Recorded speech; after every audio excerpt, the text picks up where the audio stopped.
Hey folks, welcome to the Dr. Deals podcast, where we talk about healthcare business transactions. This is Nick Newsat from healthcontract.com. Today, I'm going to highlight 3 things you should know when getting a home health business valuation.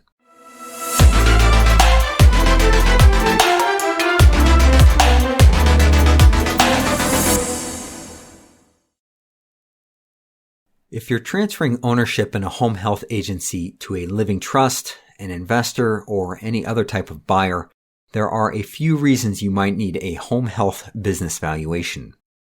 If you're selling to a trust, you might need a valuation for tax purposes. If the buyer is using financing, the financial lender might want a valuation. If the buyer or seller is a referral source that refers Medicare patients, like a hospital, you might need a valuation to protect them from violating the anti-kickback statute. Home health and hospice agencies are very special because they are entirely service-focused businesses. They have little or no physical facilities or major equipment. Banks, lenders, and even the IRS can really struggle with businesses like these because almost all the business value of a home health agency is intangible.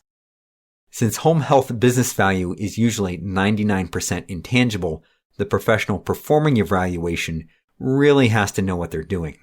You want someone who can defend their work vigorously with hard data to the IRS, a court, or the Department of Justice. Here are 3 things you should know when getting a home health business valuation.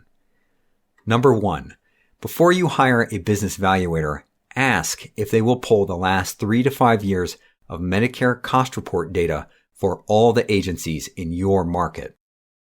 By pulling market volumes and revenues for every home health agency that files annual Medicare cost reports, we can identify exactly how fast your market is growing and your competitive position in the market. We call that market share. There is a really big, important assumption in a business valuation called the long-term growth rate. It is a lot easier to select the long-term growth rate and defend it when we can clearly document your local market trends in terms of total market revenues, Medicare episodes, and visit volumes for all the agencies in the market. On the screen here, you can see that these 4 home health agencies inside the city limits of Kansas City, Missouri, experienced overall combined growth greater than or equal to 6% every year for the last 4 years.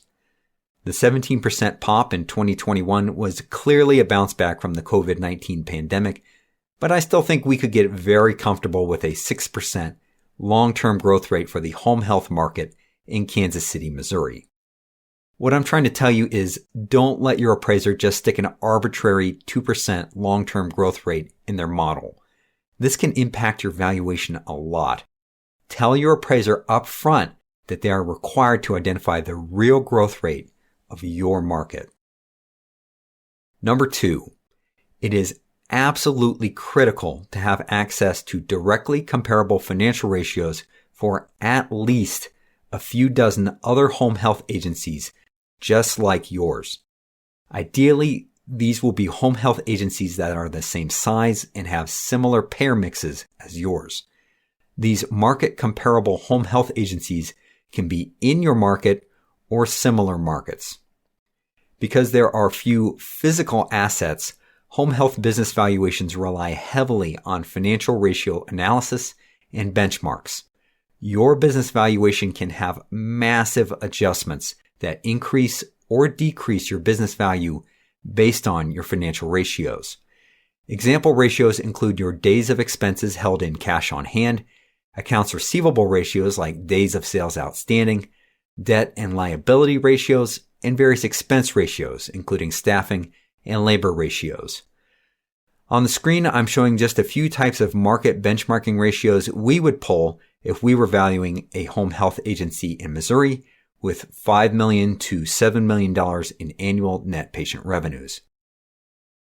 Days of cash on hand, days of sales outstanding, and direct labor cost per visit are the types of financial ratios that can determine whether or not normalizing adjustments will be made, how much to adjust value, and whether those adjustments will increase or decrease your business value.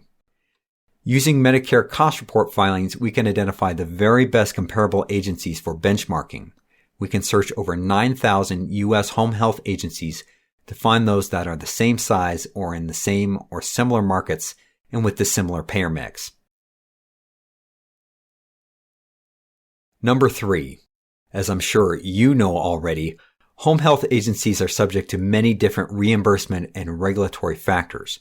If your state has a moratorium, a certificate of need program, or other special startup requirements like a minimum level of cash on hand, all those are high barriers to entry for competition.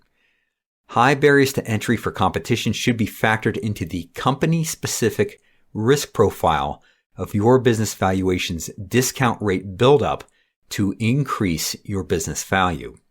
In some markets, just the empty shell of a home health agency with a certificate of need, state license, and Medicare certification could be worth anywhere from $250,000 to $1 million or more. This is Nick Newsad from healthcontract.com. Give me a holler if you need a home health business valuation. And let's do some home health deals.